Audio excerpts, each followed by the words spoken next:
But right there, we just got to finish up spin. We have a little extra time. I'll talk about the beginnings of chapter 5 too. Okay? So let's do the test and homeworks, and then we'll go over the test again. I just realized I didn't do the question for the. I was taking a shot. Oh, yeah. I mean, that very well could be. And I'll give you stats and everything like that. I know exactly what I did wrong because I'm Yes, farting. yeah. Good. It was a little bit better than the first exam. I already went home and like Matt. went over it all, and I was like, damn it. Yeah. So, Jeremy. Okay, then, let's see, Aldemar. I have that little post-it thing there too. And then David, and then you can give me that stuff at my class, okay? I sent you that. Thanks. Okay. And then Aldemar, let me give you this. So this is what I have to put in for scores, Aldemar. Okay. So let's go over the exam, okay? So I'll give you the stats on the exam, first of all. Stats went something like this. 0 to 59, then 69, then 79, then 89, and then 99. All right, so we had 1 in here. We had 1 in here. We had, and then 3 here. And then we had 1 here. So that's what the stats were like. It's like an awesome bell curve. Yeah, how about that? It is, right? I mean, this is statistically. Let's get the probability distribution. Oh, it's a great distribution. Let's make it nice and continuous. What's all right? what's the standard deviation? And what did it look like before it shifted around 79? What's that? All right, so my guess is I didn't calculate anything, but my guess is the average is right around 75. All right? Okay, so let's talk about the test. And then we'll also talk about the final exam, okay? Okay, so the first part of the test. Again, if you read what I said, it's, problem on 10 points. Don't do too much here. All right? Some people did too much. Yes. All right, so don't do too much. Describe the steps, use a math course, but not explicitly solving for things. All right, so this was very definitely not to do anything but show you knew the steps. All right, so step 1, time-dependent equation. Just write it out using operators. Don't do anything more. All right, so just write out the Schrodinger's equation, the time-dependent form, or the time-dependent wave function. Next place, separation of variables to extract, right? Simply show your assumed separation solution or separable solution, and then show the answer for the time-dependent part. So psi equals g of t times little psi of, r, and then g of t is e to the minus I e n. Essentially, this is what you do when we solve a problem. You just do these steps. All right, then time-independent. Simply write the final time-independent Schrodinger equation with the Hamiltonian written out explicitly.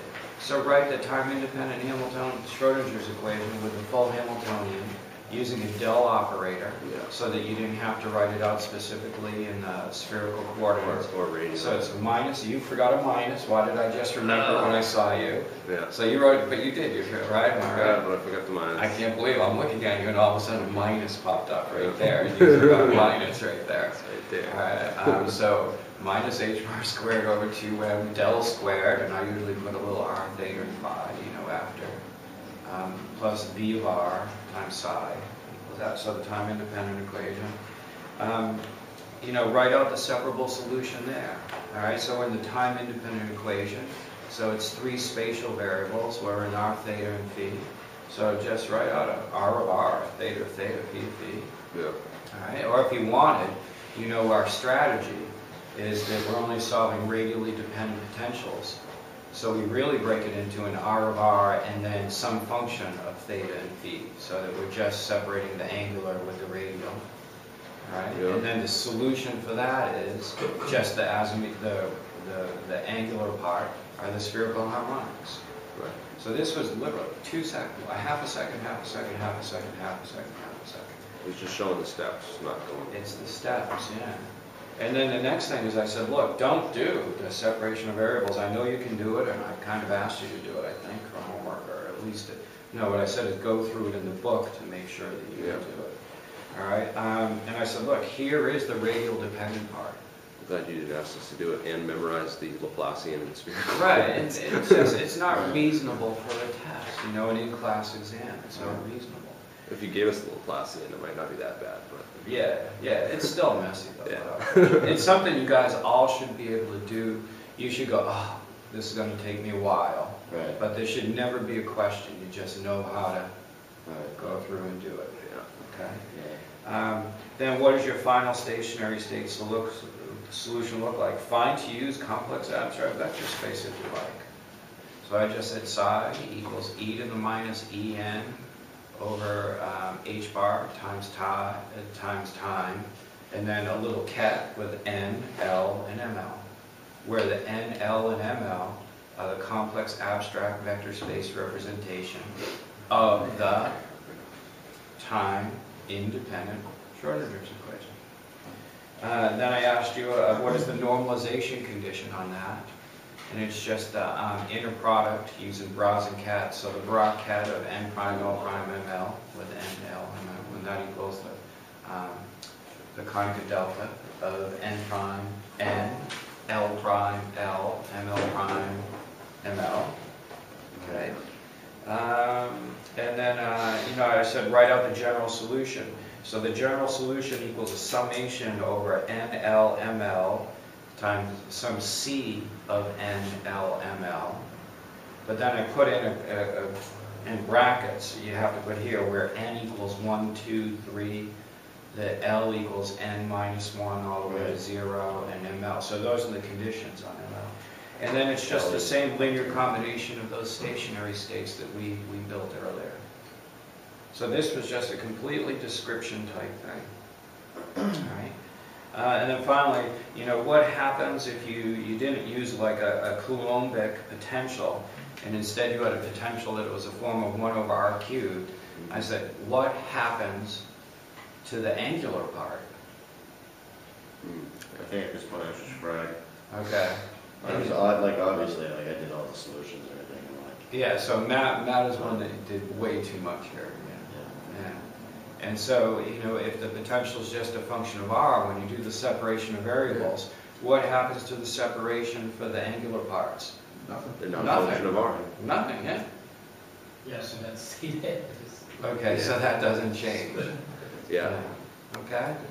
It was important to see that that's what the question was asking. I kind of like had to read it 3 times, and then I was like, oh, it's just asking that. And Yeah, I have to admit, you know, that sometimes I don't word things, you know, as It's always- directly as I possibly can. I try to, but I do admit that they don't always come out perfectly. All right? Okay, so then the next problem is just a super doable spherical problem. All right? So where do you start out for an infinite spherical well problem? The infinite spherical well. You know, the potential is 0 inside and infinite everywhere it's outside. r greater than a. Okay, yeah, at r greater than a. All right. All right, so how do you start a problem in quantum mechanics now? What's the first step you do? Write out this equation. The time dependent or the time independent? Time dependent. The time dependent. Then what do you do? Then you pull out the time. You know the time dependent part, g of t, right? Then what do you do? The separation of variables. Well, you write out the time independent problem, right? Specific for whatever you know. And you specific whatever. So it's a spherical problem. What coordinates are you going to use? R theta phi. Okay, you're going to use spherical coordinates, right? And so then when you look at this, you kind of write out the Hamiltonian in terms of like del squared and everything, right? Gaussian with And then you write in the potential, but what is the potential? So what you do is you say outside it's 0. it's the V effect. It's V effective, so it's the V. That's right. It's the V Okay, of so R that's the plus- whole trick. Once you notice that the potential is only a function of r, I mean it's 0, right? It's 0 inside, and then for r outside it's infinity. So does the potential have anything to do with theta or phi? No. No. So what is the theta and phi solution? The Y swell. On spherical harmonics. So you've got it half. You've got most of the problem done, right? So what part are you left with? Radial. The radial equation. I wrote the radial equation above. No, you didn't. Yes, I did. Yeah, And the problem above. Yeah, I said, hint, you can't do this problem without the equation, It's radial also written equation. at the bottom of the first Yeah, page. it's at the bottom of the Yeah, I question. said, hint, you can't live without this problem with potential of F R only, so start with the radial equation as shown above. Yeah. So you go up to that equation right there with the V effective and everything, right? And then you say, okay, when I write in the V effective, it's V of R. What's V of R? 0. And then what do we say? What problem are we solving for in particular? Radial.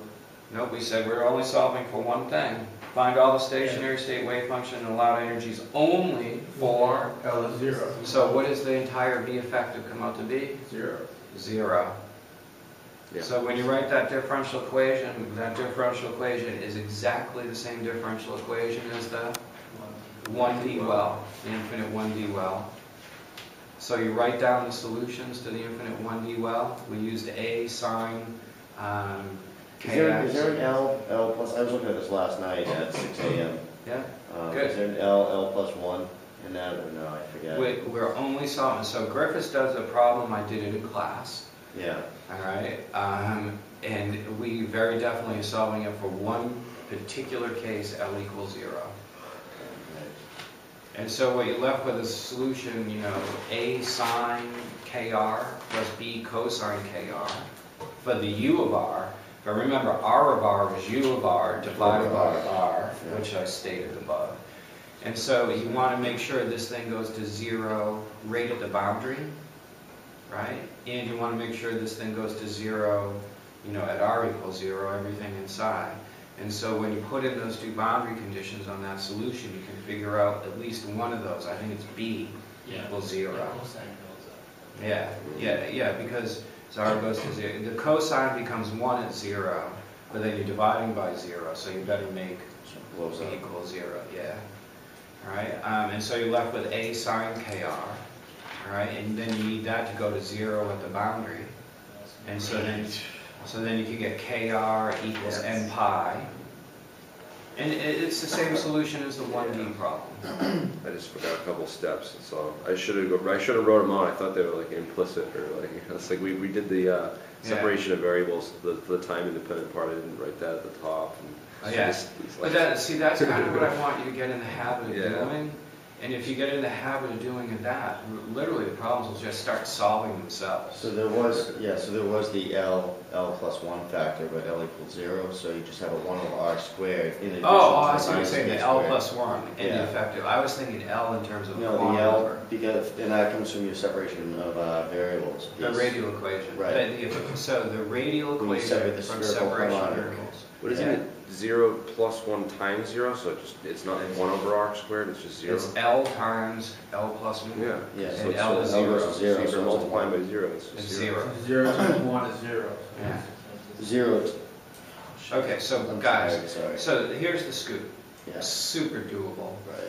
Did it in class, and it was done out of Griffiths. All right?